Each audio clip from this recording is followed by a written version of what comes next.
Welcome to the Coaching Culture podcast. My name is Jo Wright, and today I'm joined by yet another amazing human being. I'm delighted to be talking to somebody who has come into my world recently, and I'm seeing his name everywhere now. Named as one of HR's most influential thinkers 3 times in a row. You may tell me different, it may be more. Founder and Chief Energy Officer of PTHR. Author of multiple books, The Energized Workplace and Transformational HR, and 2 times TEDx talk speaker, and what I would consider to be an all-round enthusiast about all things to do with HR, and absolutely fabulous human being, which is the wonderful Perry Timms. Welcome, Perry. Welcome, Jo. Thank you for the introduction. Yeah, recently it was the 4th time on that Thinkers list. Yeah, and I made number 2. What? Yeah. So I knew I'd have got the wrong number. 4th time. So you are amazing. Thank you. I've never had such a long introduction to try and remember. But I'm just really happy and proud to kind of be speaking to you today. And I have become aware of you recently, and now you're like that. You've set off my reticular activation system, because everywhere I look, your name is there. So I know today we're going to have a great conversation. We're going to be talking particularly about energy in the workplace. And we've both got a huge passion for making the world a better place, culture, and how employees can absolutely flourish in their life. And a big part of that is work. So I think today we're going to go, wherever we go, we're going to cover a lot of topics, but I'd love you to share, and you've probably done this so many times before, but share a little bit about your story first, because I think that's always really interesting. We get these people sat in front of us who are kind of, we all go, wow, the finished article, but actually there's a whole backstory to that. So tell us more about Perry. Thank you. And in fact, the other day I gave a podcast in Sweden, and the host was brilliant in searching questions. And at the end of it, she said, "You got any questions for me?" And I said, "Yeah, tell me about you," because I didn't know anything about her.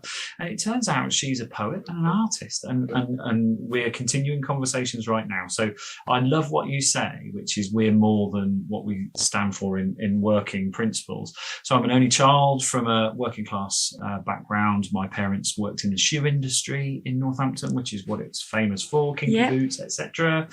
I enjoyed school. I liked it, and I liked the thought of even teaching, but I kind of had this aversion when I saw how misbehaving some kids can be, and I thought, I'm not doing that. But learning was big. I loved learning and writing. So I thought maybe journalism is my call, but I ended up in the civil service. But quite quickly I got on projects, and I suddenly discovered this thing called project management, and I got involved in that. And so I'd say I sort of cut my teeth on leading others in a situation where you had a big problem to solve or a thing to build. Followed that through, and the thing that really interested me was technology was emerging into the workplace at the time, the 1990s, and I found a bit of a flair for it. I didn't know I had that. I passed an exam to become a coder, but I hated it. I just couldn't do it. I've met the coders. They are special kind of people. They have a brain that's like a machine. And that wasn't me. So I got back into project management, but the bit that really, really got me was when you built a system, or the system was built, and somebody had to train people to use it so they felt confident with it. And I loved that bit. Yeah. That led me to learning and development. So I got into HR around about 2003 as a head of learning and development. Absolutely loved it, learned on the fly. Already started to see that some of the things even that I was taught when I went on courses, I wanted to change and pull apart and put together in a different way based on experience. Yeah. Brilliant. So I did that, and it seemed to go down pretty well. Yeah. So I was poached into a role as head of talent and OD in a non-profit organisation that gives money to charities from lottery income. Yeah. Made some changes to that and got into a couple of awards and CIPD studies, discovered social networks. But during that time, I came across the concept of organisations that didn't have managers. And as somebody who'd kind of got into promoted posts, I kind of thought, whoa, this is interesting. And I loved it. I loved it because they were so unorthodox.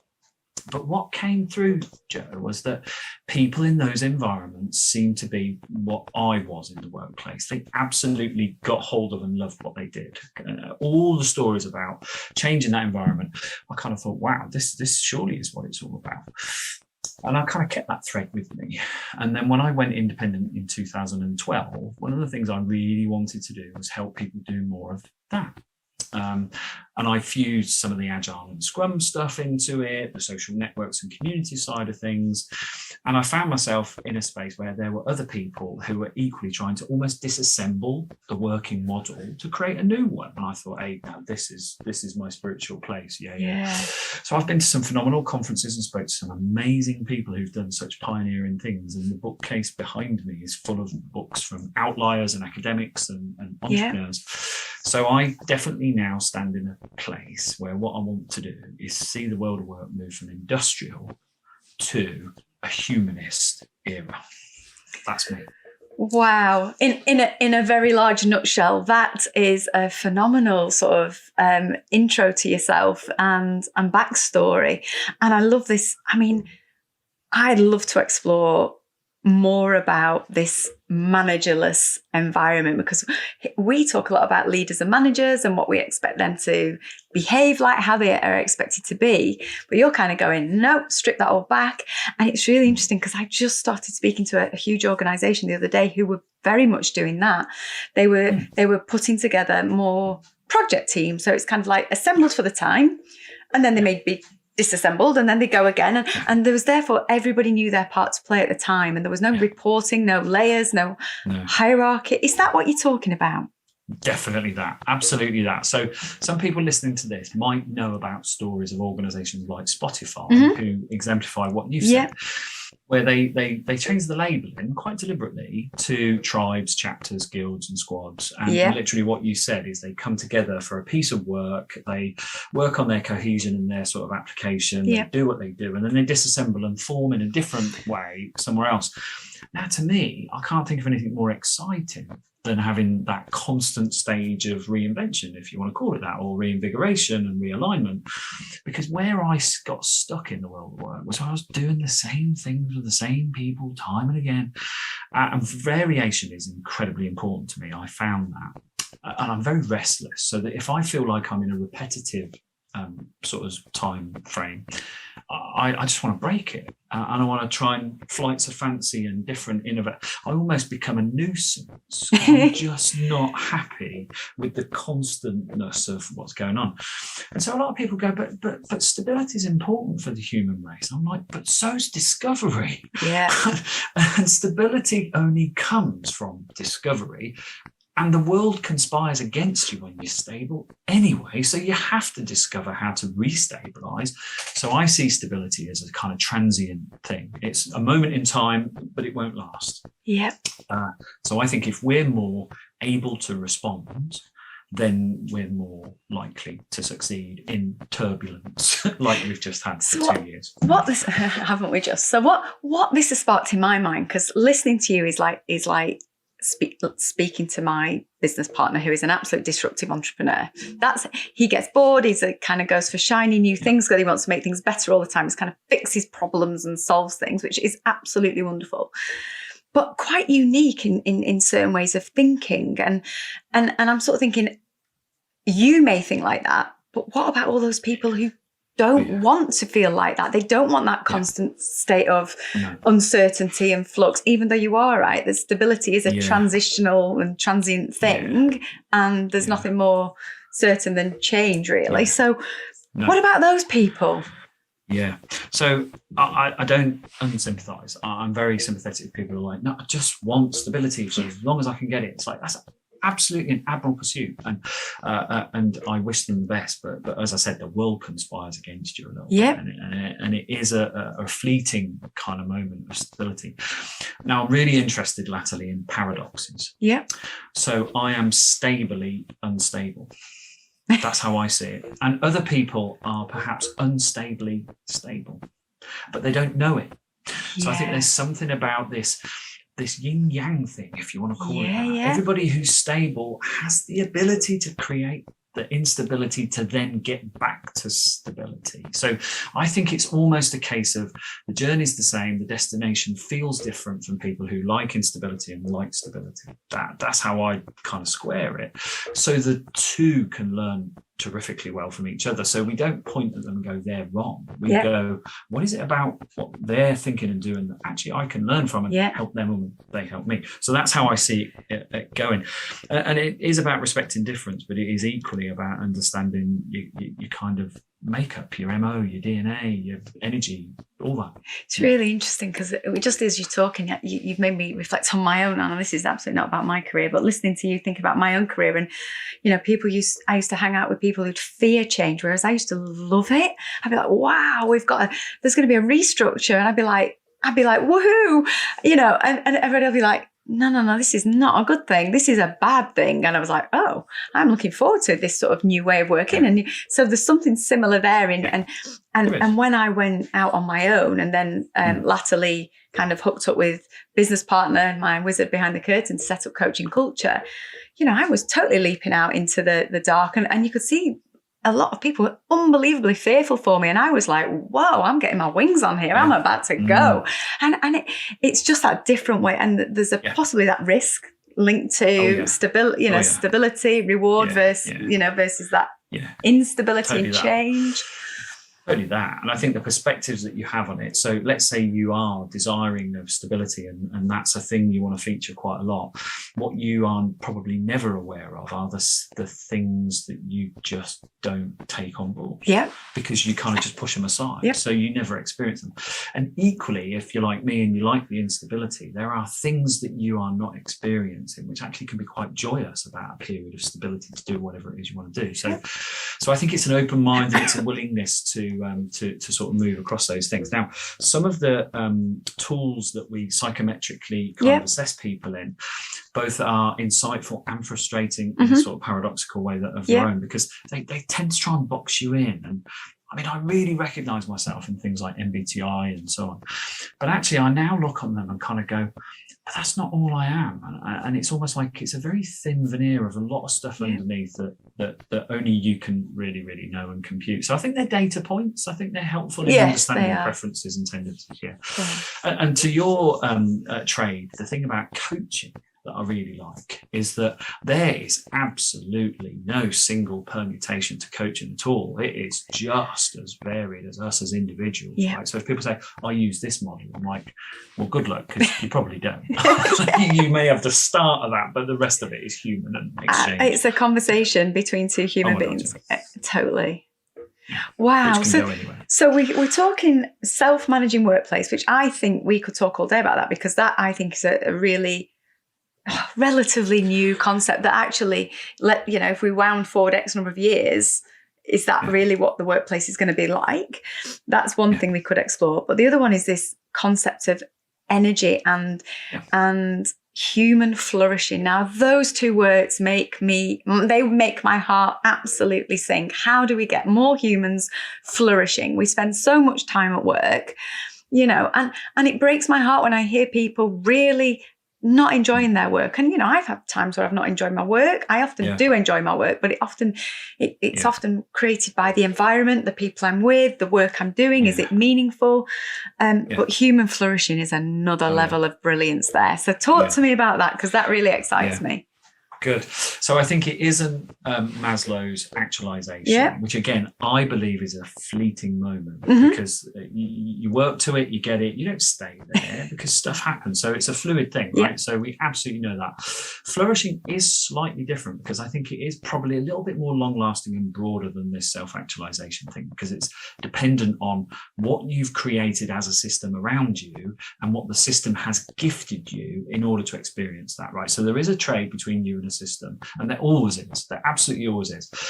So again, like you, Joe, I'm super frustrated by the fact that we've got a system that conditions people to accept a lesser version of themselves, to believe there's one predictable path for them, that their parents did this, so therefore they've got to be destined to do that. I mean, it's just like, that's not the tapestry of life. No. Not at all. No. And it doesn't need to be, does it? I mean, the thing is that we've got so much opportunity. Like, where do we start with opportunity and how we can go and life is potentially, we can create our own blank piece of paper and fill it all in. Whereas you're so right, getting taught certain things. Yeah. Oh, yeah. It's heartbreaking. So It talk to me is. more. Talk to me more. Yeah, so about sure. So, where does it come from? What do you see as the key enablers for people who are listening today and they want to go and flourish? Yeah, totally that. So I first heard the term eudaimonia from a leader in an organization. It's a technology company in Wisconsin. And I was in a conference in Miami, and he was part of this group of companies who were all interested in self-managed systems, and his was one of them. But he wasn't the chief executive officer. And it was funny because I wasn't either. I was the chief energy officer at the time, and he was the chief eudaimonia officer. I'm like, whoa.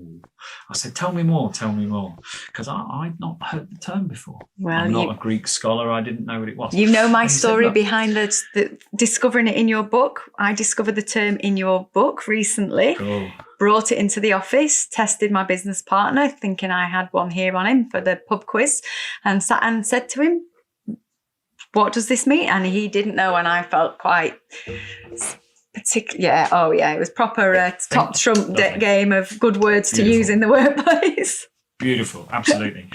So he did say to me, like, the concept of happiness. I'm like, yeah. He said, it's not that. He said, because happiness, again, is transient and fleeting. He said, but eudaimonia is something where it's a bigger sensation, because it isn't just a moment, and it isn't just something that is almost like a tiny experience. It's a concept, a way of living and being with everything around you. I'm like, whoa. So I got to spend some time with that company. And I wanted to write a book back in 2016, this was, about people who loved their work. And I interviewed his team. And without any prompt at all, what everybody described to me was this sense of agency, influence, belief, support, inclusion, a system they understood, but they knew they could craft, a system they knew they had to protect, that was there for a reason, but could be challenged in everybody's interest. And I thought, this is incredible. And it led me to research other people like a phenomenal OD brain, Russell Ackoff. And so I brought some older thinking into this.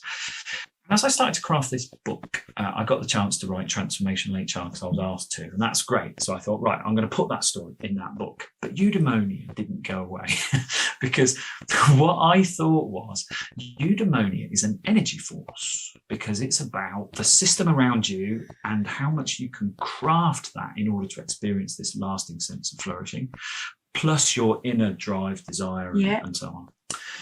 So it just kept niggling in my mind. And then I got asked to do a TEDx in 2018. Yeah. And I'd already started to think, what's different about me? And the fact that I seem to not be resilient, but I seem to find a way to craft a system that I genuinely normally flourish in, right? Yeah.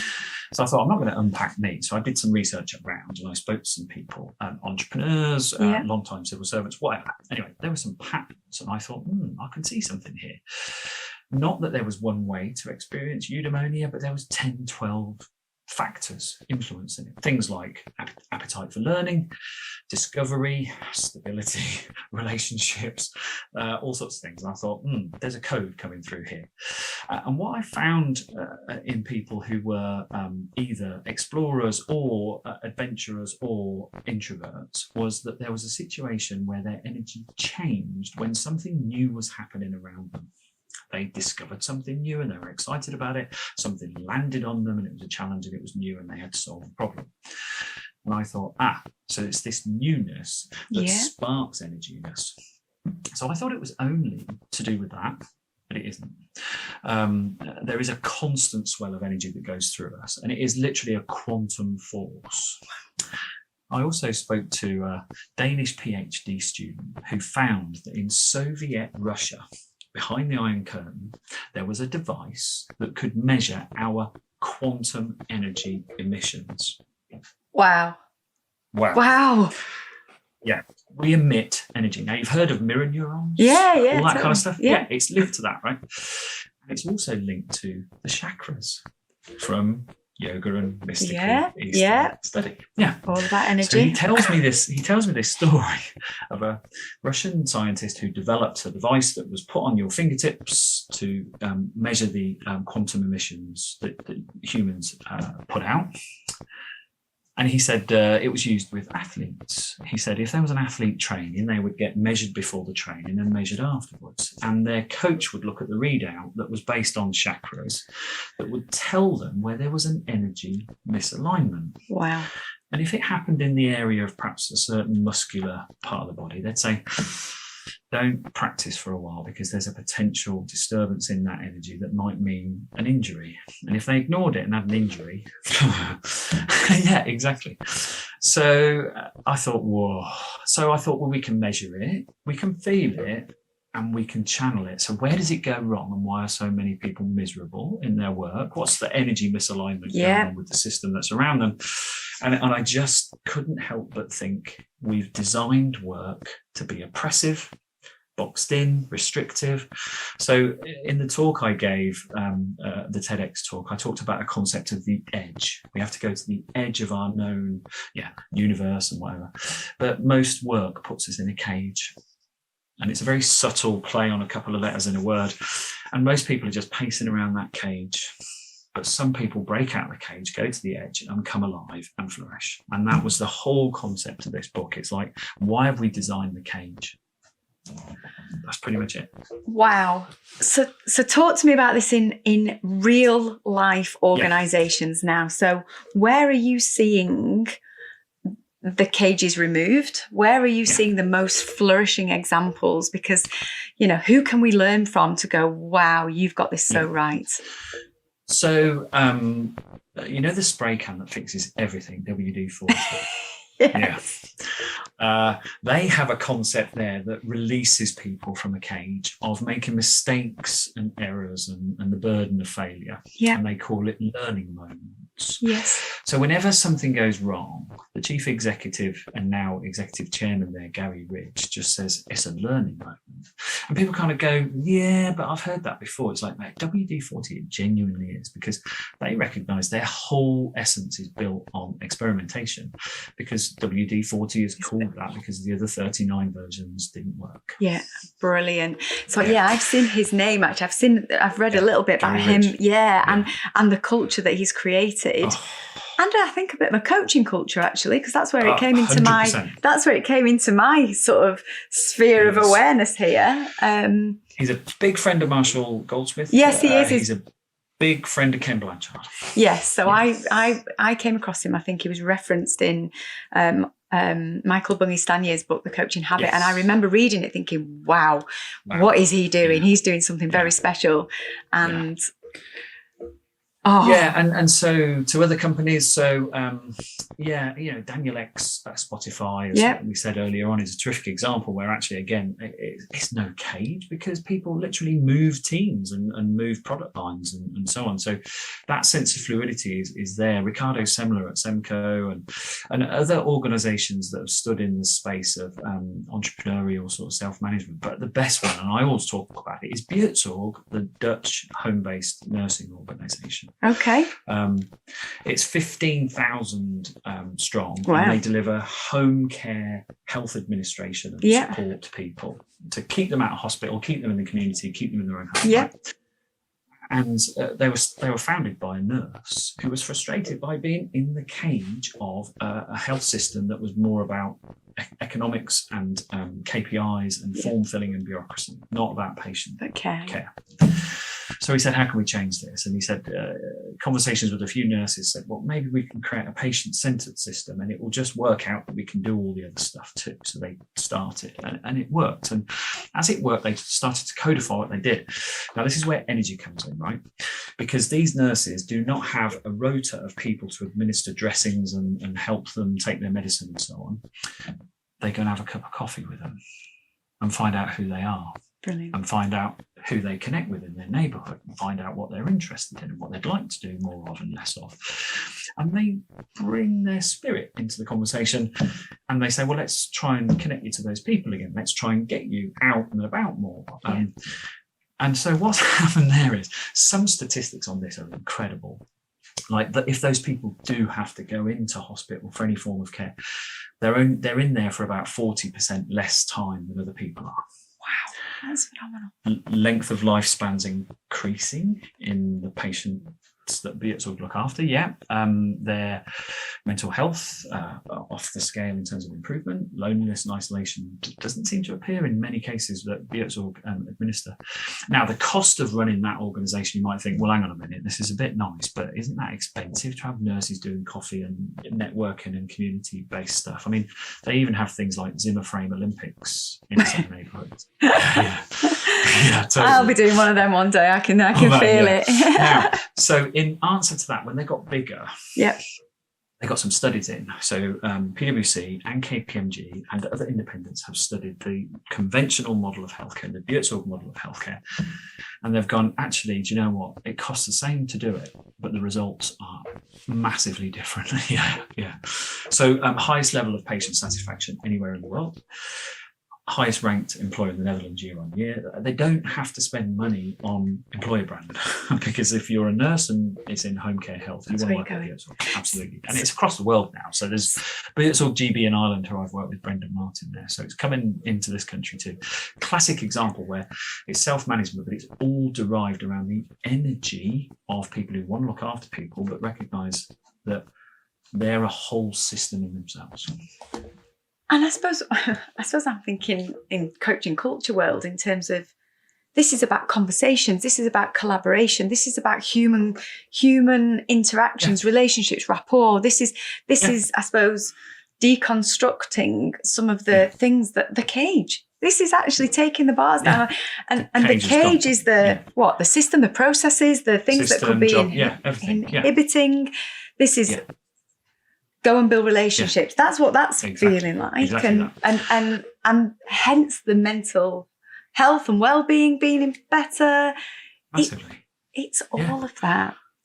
Less emergencies, so they have less falls. They're less hospitalised. The patients can look after themselves a whole heap better, and create a different relationship with their nurses. Now, some of the administration of this still needs to be done, right? So BTHR still has a headquarter, but it's 50 people for 15,000. The ratio is so how it should be, and also you'll like this because they don't have managers or senior nurses, or they have coaches.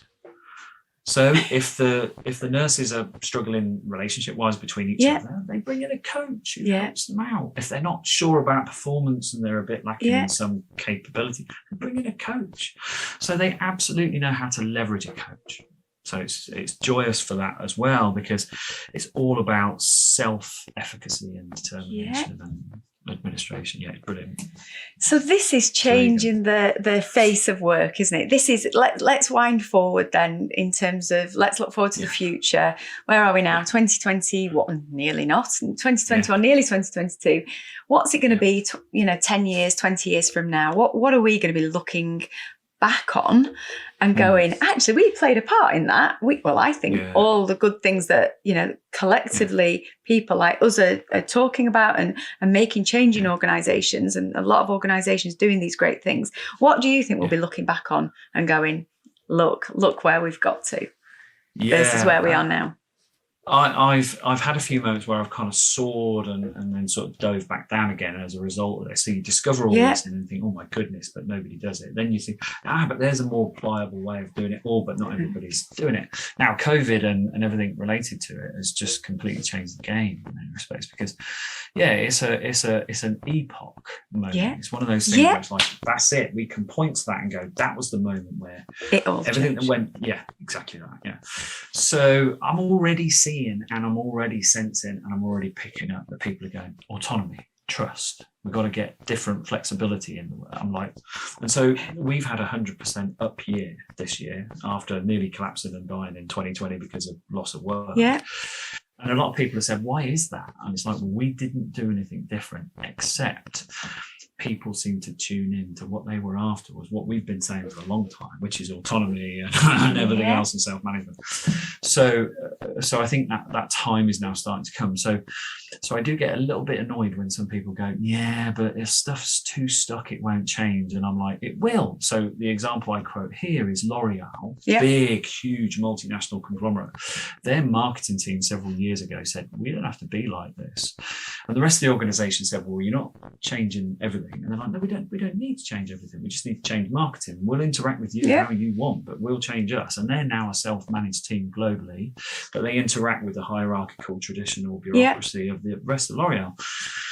But what happens is some of that stuff, when it works, other people go, well, what can I do that's special then? So I think we'll see more of that. I think we'll see more stealthy and perhaps iterative change going through, that organizations will decouple from the cage and the hierarchical control and stifle that we've got now. And this is research done by people like Amy Edmondson and Michael Y. Lee from INSEAD, who say, look, hierarchies are great in stable conditions, but we're not in that.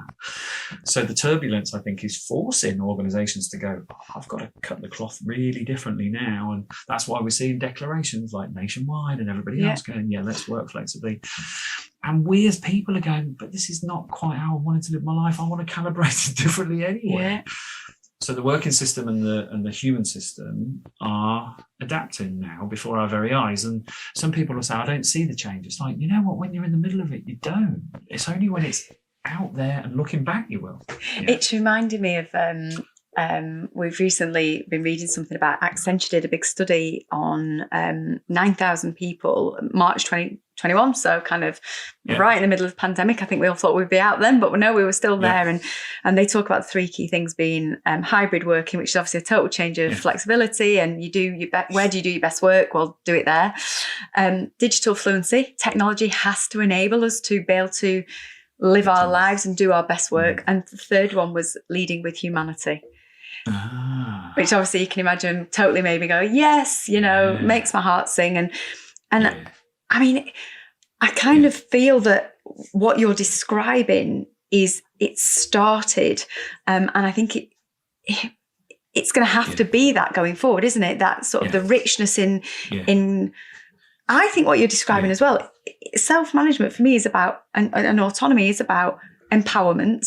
I mean, we still do talk about leaders and managers empowering their team. So we haven't gone into the total, it's self-management, but we've talked about actually it is about people thinking for themselves, let them enjoy, let them, and this culture of a growth mindset, getting out of the cage, pushing the boundaries, trying things, failing, and go again. That agile, the agile way of work, it has to be.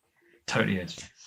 So I think if you are already of a coaching mindset, if you already know what OD is all about, org design, org development, if you know what design and systems thinking are, and if you know enough about agile, you are already future equipped in many ways. Because that's the MO of the future. Now people might say, but we've seen this before and it hasn't taken over. Right. So I'm going to take you back to a football era now. 1974 Dutch World Cup squad. Johan Cruyff, particularly famous at that time, right? Now, they had a philosophy there where any of the team could play anywhere except the goalkeeper. Centre half, midfield, wing, front, whatever, right? They were interchangeable positions. It was an Ajax-based model. Wow. And for a while, I looked at that, and I was only 7 years old, but I just thought, this is magic before my eyes. Now, up to that point, football was 4-4-2, like the bar football game, right? Now, people will say, but the Dutch didn't win the World Cup. No, they didn't. Germany beat them. And that system doesn't prevail. It's like, it does, but you just don't think it does. Because we talk in football now about a number 10 position, a false 9, a 3 at the back, whatever it is. There are so many permutations now. It's like you're talking about the Dutch 74 World Cup squad without knowing that's what you're doing, because it's got different frames around it. But really the ethos is the same. Whether Cole Walker is a right back or a right centre half, whether Reece James is on the wing, in the midfield, or as a right back. That's what's going on here. So I think work's headed that way too. Good job, they say, except the goalkeeper, to be fair. That would have... Well, that's like he's got to stay there.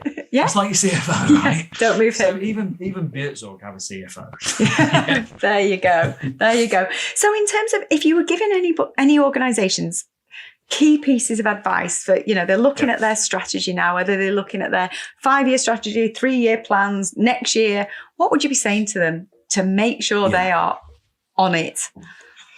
So I think there's probably two main things. One is this energy thing, right? Like we said, not enough people talk about it. They don't. Except it was big in COVID, right? People suddenly went, I'm exhausted, but I'm not going anywhere. It's like, what's that all about? I blame Zoom. No, it wasn't that. It was pressure and intensity and uncertainty. Yeah. You were working longer days because you weren't commuting. There was no variation. But so I've just done a bit of travel to Bristol and back, and I was knackered this morning because that travel thing I realised is really draining. Yet most days I can get a terrific amount of work done, and so I think there's something about energy. We've got to talk that into conversations. Yeah. And in fact, in the book I talk about it as don't start from what skills have we got. Start from what energy do people have here for what? Do you know what I mean? So try and map them to the energy they've got, innovation, stability, creativity, care, whatever it is. But I think we've got a chance to not just skills map an organization, but energy map an organization. So have that conversation in your team, see where you sit, see what you do. Because then you suddenly start going, it's no wonder that poor Jimmy's always looking a bit down, because what he's doing in his energy are completely the opposite. So can you make some changes? That's the first one, I'd say. Let me just ask on that. I know I should be summarising at this point, but that's really triggered me to think about energy and strengths. Right. Kind of, because playing to your values, what values you have and your things you're great at. I often think about, what your passions are, and your that was what gives you energy, surely. Totally that, exactly that. So there's a story of Tiger Woods in his heyday, and people sort of said, how come Tiger Woods is so good? Does he practice bunker shots? It's like, no, actually he doesn't practice bunker shots. He practices obsessively on his drive so that he never gets in the bunker. Yes. Because he's not got the energy to get out the bunker. It's like, whoa. So it's that philosophy. Yeah, totally. Exactly what you said. Now, Tom Rath and StrengthsFinder and everything else, I think, is just another manifestation of what do I come to life about? Yes. That's what it is. Yeah, definitely. Go on. Other top tips. So the other top tip, I think, is that design is often done by somebody to other people. And I think we can flip that and design collectively. So I think if we're talking about team dynamics and structure of work and everything else, I think we start with the energy thing, and then we go, so how do we design the flow of it and make sure there's fair and equitable portions and allocations and stuff? That doesn't sit in one person's head. I think it is a team sport. Yeah, love that. So I'd say do that. And then I think the other essence, if we're thinking about things like hybrid and flexible and all that kind of stuff, we've kind of created a trail here, because start with the teams and design out from teams. Don't design your organization hybrid 3 days a week, whatever. Don't do that. Yeah. Go with teams and say what works for you, and then gradually build what works for other teams. Make sure there's interrelationships between them, and then go, that's what it is. Yeah. It's more chaos mapping than it is, forced design. So I think get teams to orchestrate their own destiny, and you're on winner. And it's fascinating you say that, because there's more and more focus these days on teams, because the organisation itself feels like a big system. But then people focus on coaching with one individual here and one individual there. The magic's really in the team. It's the makeup of so many fabulous teams that really are going to make the difference, and that's where they often get their energy from. It is exactly that. And my final point is the thing that wraps around all of that is conversations with the coach and leaning to get that energy aligned, to get the design right, and continually adapt that design and get the team energy where it needs to be. And the coaching conversations make that happen. They do indeed. So it comes back to what you're doing, really. It is. I've not really, thank you. This is phenomenal. The more then we can get thinking and talking collectively about energy, I think that's really, really important, and tapping into the brilliance of teams and what works for the organisation. Get rid of the cage, learn, be agile, have that, you started off the very conversation about your kind of you wanting to learn, and that's when you're at your best, and actually tapping into those learning moments all the time. It's this, isn't it? Is there anything else you'd want to share today, Perry? Because I've absolutely loved our conversation, and it's it's sparked off lots of sort of new thinking, and I love your storytelling linked to it. You've got so many fabulous examples. Is there anything else you'd want to share today? Yeah, just one thing. Go for it. People sometimes say, where do I start? And I often say quite glibly, somewhere. Lovely. Because it doesn't matter as long as you start. That's all I'll say that. Yeah. I love that. Start. Just start. Yeah. Yeah, really fabulous. Thank you. So I'm not going to ask you if you've got any questions for me, like you asked the lady the other day, because we'll be here for another 2 hours. I'm sure we will again. Thank you so much, Perry. It's been absolutely fabulous. You've been amazing. No wonder I had that long list of an introduction at the beginning, because again, you talked about being an enthusiast, and I can feel it in everything you're saying, and your expertise and knowledge and your passion to make a difference in the not just the world of organisational development, but the world, because this is massive and it's so important. So I think I feel really privileged to be sat opposite you across a Zoom camera talking to you. Same, Joe, same. Thank you. Absolute pleasure, and knew it would be, and enjoyed it, and I've kind of revved myself up for it. So thank you, Perry. And again, thank you everybody for listening to today's podcast. Perry has been phenomenal as expected. But again, if you do want to listen to any more of our Coaching Culture podcasts, we've got plenty more fabulous human beings lined up to speak to, because we really are wanting to make such a difference out in the world of the workplace. So tune in again. Thank you very much.